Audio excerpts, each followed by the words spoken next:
Watchers.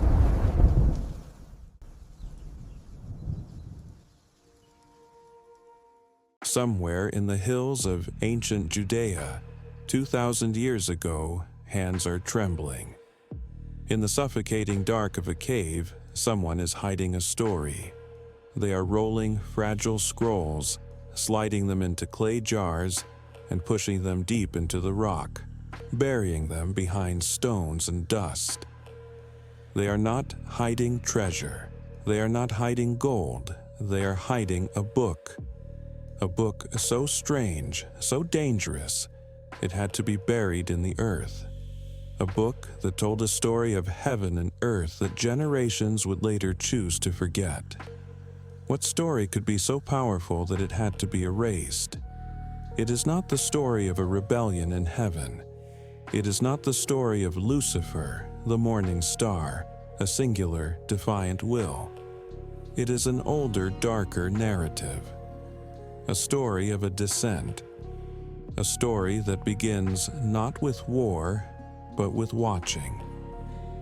A story of angels who looked down from a pristine heaven, not with envy, but with desire. A group of angels known in the ancient texts only as the Watchers. Their story is not found in the Bibles we read today. It was deemed too strange, too unsettling, perhaps too dangerous. It survives in a hidden chapter, a text that was treasured by early believers but forgotten by later generations. A text that carries the name of a man who, it was said, walked with God and was no more. The Book of Enoch. For centuries it was considered lost, a rumor, a myth whispered in the margins of other, safer texts. Until, in the 18th century, copies were found, preserved not in Rome or Jerusalem, but in the ancient, high-altitude churches of Ethiopia, where it had never been forgotten. And the story it tells, it changes everything we thought we knew about the origins of evil, the meaning of the Great Flood, and the dark secrets of our own past. What was this secret? What did these angels do that was so terrible their story had to be erased? And what does it mean that this hidden chapter has finally come to light? To understand the Watchers, we must first imagine the world before their arrival. The world as Enoch describes it. It is a young world. Humanity is new, simple, living in small tribes close to the earth. There is no writing, no metalwork, no great cities. There's only the rhythm of the sun and the moon, the hunt and the harvest.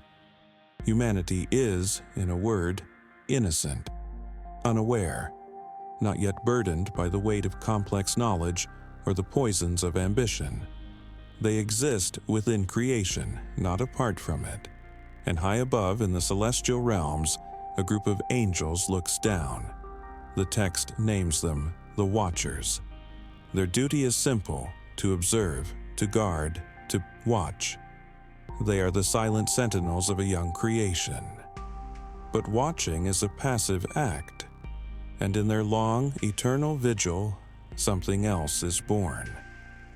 Was it pity for the fragile, short-lived creatures below? Was it curiosity?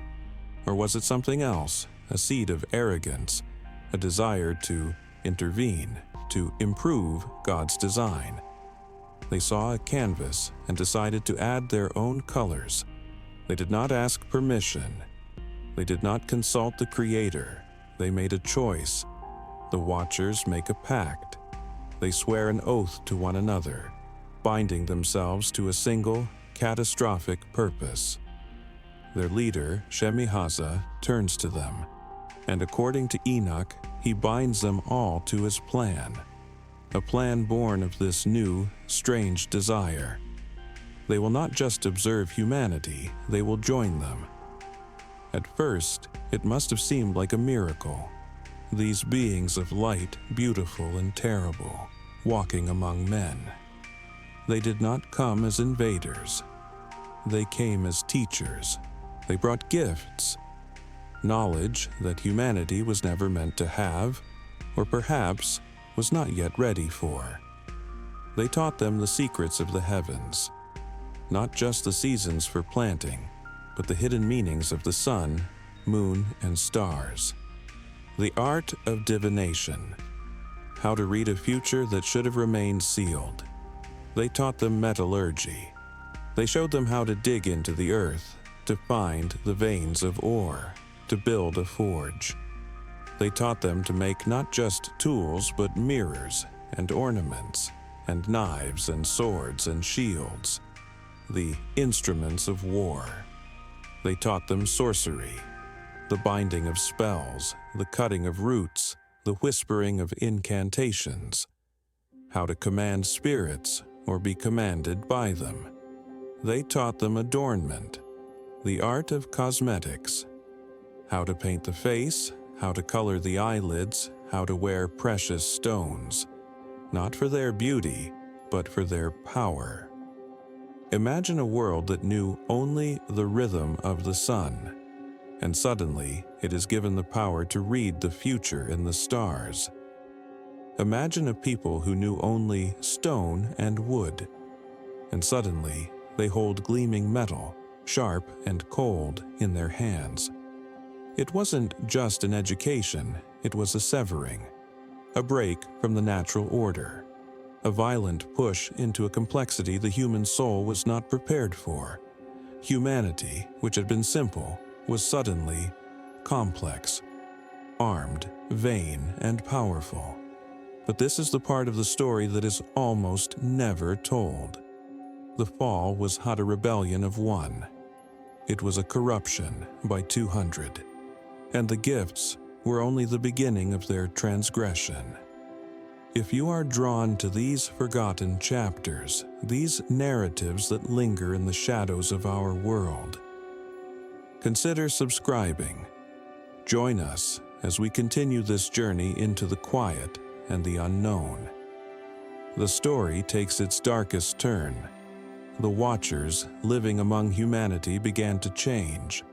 The celestial boundary, the line between spirit and flesh, began to blur. They looked upon the daughters of men, and they began to desire them.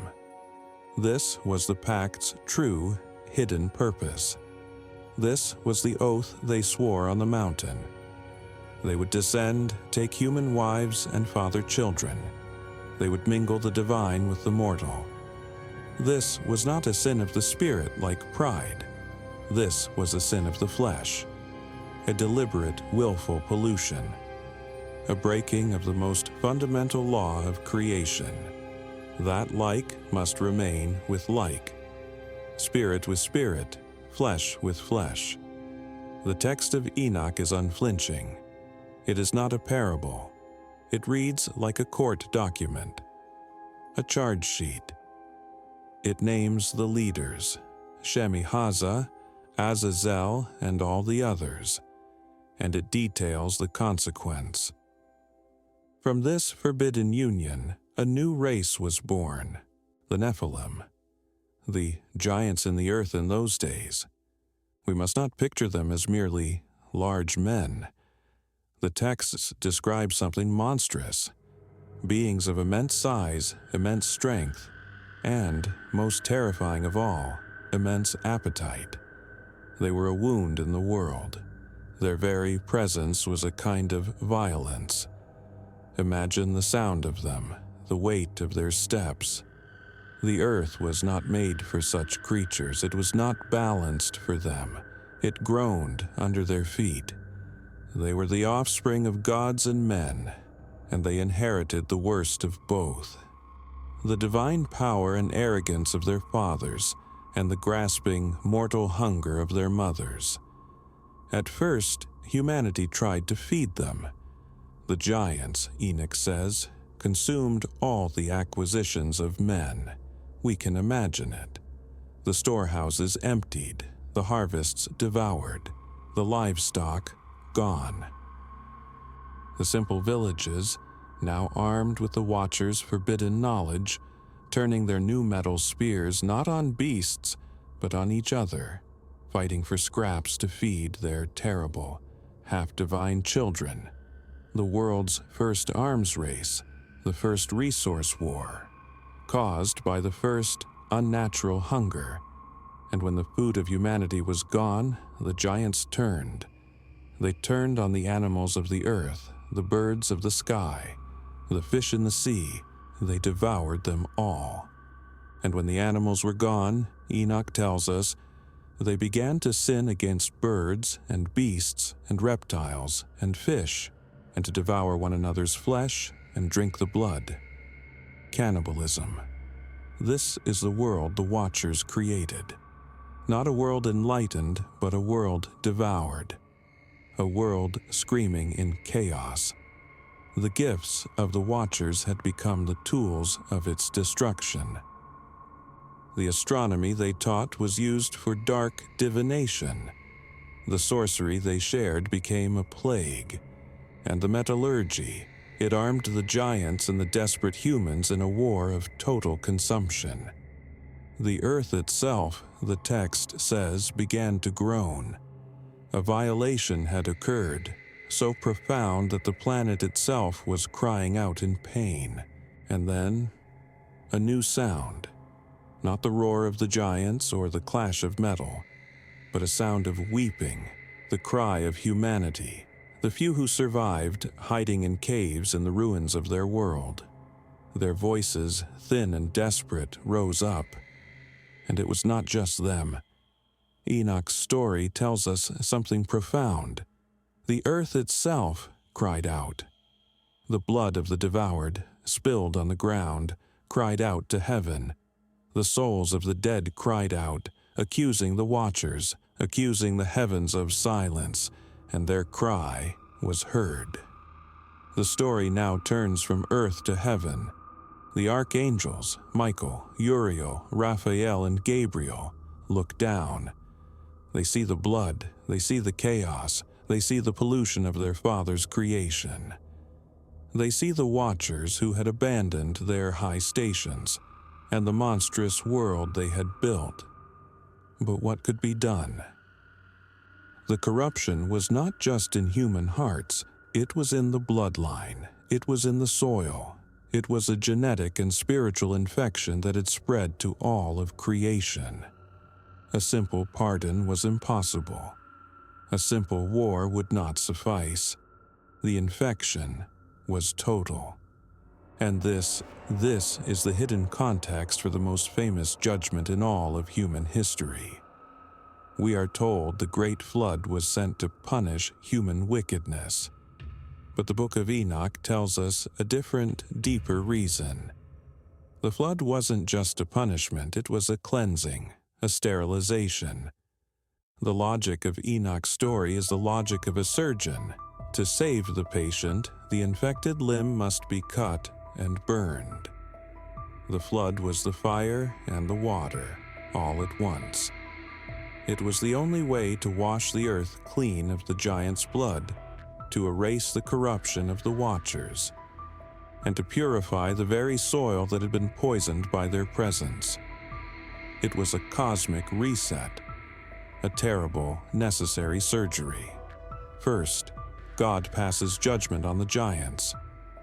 They are turned against each other in a final, suicidal war, destroying themselves before the waters even rise. Their enormous bodies fall, their spirits unhoused, destined to wander the earth as evil spirits, a plague upon humanity until the end of time. But what of their fathers? What of the Watchers themselves? They are not forgiven. They who knew better. They who were spirit and chose to defile the flesh. The archangels are given their commands. Raphael is sent to bind Azazel, the one who taught humanity to make weapons, hand and foot, and cast him into the darkness, and let him abide there forever. Michael is sent to bind Shemihaza, their leader, and all his followers. We must try to imagine the horror of this. These are immortal beings, angels of light. They are not killed, they are bound. The text says they are chained in the valleys of the earth, in the deepest, darkest places, hidden from the light. They are conscious, they are aware, and they are left to wait in the total dark under the earth as the waters of the flood rise and recede above them. They are left to listen to the death of the world they destroyed. They are bound there, the book says, until the great day of judgment. This is the secret of Enoch, the hidden chapter. The origin of evil was not a simple act of pride. It was a complex, horrific story of forbidden knowledge, cosmic pollution, and a judgment so absolute it required the unmaking of the world. Which brings us back to our first and most important question. Why is this story not in our Bibles? It was not a secret in the ancient world. The Book of Enoch was widely read and revered. It is quoted by name in the New Testament in the Epistle of Jude. Early church fathers, Tertullian, Clement of Alexandria, they treated it as scripture. They saw in it the clear explanation for the strange, stray line in Genesis. There were giants in the earth in those days. That single, unexplained verse, Enoch provides the entire, terrifying backstory. But, as time went on, the story became inconvenient. Perhaps it was too strange, too mythological. A story of lustful angels and savage, cannibalistic giants felt more like a pagan myth than a story of one true God. It opened the door to a polytheistic feeling universe, a world of warring demigods. The later church, in its quest for a clear, unified, and transcendent theology, had no place for this messy, earthly scandal. Perhaps it was too messy. It blurred the lines. If angels who stood in the very presence of God could fall so disastrously, what hope was there for humanity? And if their sin created a race of monsters, and their spirits became the demons that plagued mankind, the spiritual world became a far more terrifying and chaotic place than a simple dualism of God and devil. And perhaps, most critically, it shifted the blame. This is the most dangerous part of Enoch's secret. The simpler story, the story of Adam and Eve, places the burden of sin squarely on human shoulders. We chose, we fell. But Enoch's story suggests that humanity's first great fall into systemic violence, into warfare, into dark magic, was a lesson. We were taught. We were corrupted by beings far older and far more powerful than ourselves. This complicates the entire narrative of original sin. It makes humanity not just a perpetrator, but also a victim of a cosmic crime. This was a theological knot that was simpler to just cut away. And so, the Book of Enoch was set aside. It was labeled Apocrypha, meaning hidden away. It was not banned, not always, just forgotten, left out. It disappeared from the Western world for over 1,000 years, until it was found again. First in Ethiopia, and then, most incredibly, fragments of it were found among the Dead Sea Scrolls, hidden in those very caves. The trembling hands had done their work. The story survived. Those fragments are proof that the earliest Jewish communities, at the time of Jesus, were reading this very story. They knew about the Watchers. The hidden chapter is hidden no more, and it leaves us with a lingering, unsettling feeling. It suggests our world is older and stranger than we are told, that the boundaries between worlds are dangerously thin. It paints a picture of a universe where knowledge can be poison, where gifts can be traps. And it forces us to wonder, if a story this immense, this foundational, could be set aside, What other secrets are still buried? What other hidden chapters are waiting in the darkness, waiting for the dust to be blown from their pages? The story of the Watchers is a warning that some secrets are kept for a reason, and that sometimes the line between an angel and a demon is simply the choice to break a law that was meant to protect us, the choice to descend. Those ancient hands hid this story in the earth. Why do you think they did it? Was it an act of faith to preserve the truth, or an act of fear to bury a warning? We invite you to share your thoughts in the quiet conversation below.